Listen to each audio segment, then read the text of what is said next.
Correct English terminology.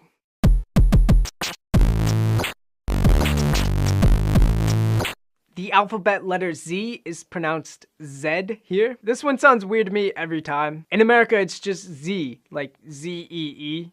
Waiting in line is queuing. It's a word that I cannot go a day without hearing somewhere, somehow. Seems like the English just love to say the word queuing and just wait for any occasion to queue. Cigarettes are fags. Mostly everyone smokes here, and they roll their own cigarettes, which is very strange to me, but apparently it's cheaper. If someone did that back in the States, everyone would definitely assume that they're rolling something else. But here people roll their cigarettes in the middle of lectures, and it's completely normal. French fries are chips. Chips are called crisps. A grocery store is a supermarket. I got really spoiled in the States because they have people that will bag your groceries for you at the checkout, and here you have to actually bag them yourself. A shopping cart is referred to as a trolley. When you walk into a store, all of the trolleys will be chain locked together, and the only way to get one free is to insert a pound coin into the lock.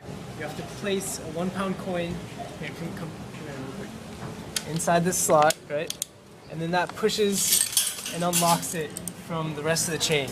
Your coin remains inside the trolley until you bring it back to the line of trolleys at the front and lock it back up. This coin lock is only on the smaller trolleys, it's not on the bigger ones. Now, I've spent many nights pondering this situation. I've asked a lot of British people and no one seems to really know why this system is in place. One theory is that it keeps people from stealing them, but even if you steal a trolley, you will get your pound coin back. And if I'm going to go to the effort of stealing a trolley, I would steal the bigger unlocked one.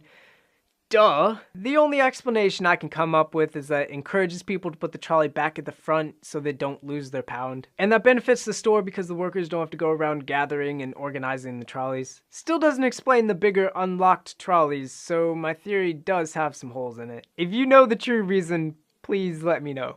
Soccer is football. You have to pick a football team here in England. Even people who don't watch football support a team just because it's what you do. After giving it much thought, I decided I'm going to support Newcastle. Just because there's a town called Newcastle back in Indiana, and that is the only reason I got. Commercials are adverts. One thing on TVs, in order to legally watch anything here, every household must own a TV license, which costs around £145. This is because the BBC channels are broadcasted advert-free, so in order to continue being advert-free and make money, they force everyone to buy a TV license. But the rest of the channels outside of the BBC have adverts, so even if you never watch BBC stuff, you still have to pay for that TV license. Trash is garbage or rubbish. Pants are trousers. Now this is a very important one. If you say pants here, you're talking about your underwear.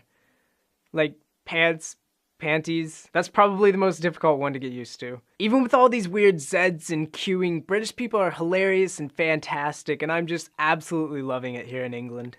Question time. What do you think is the weirdest thing about England? Thanks for watching Film Life in Britain.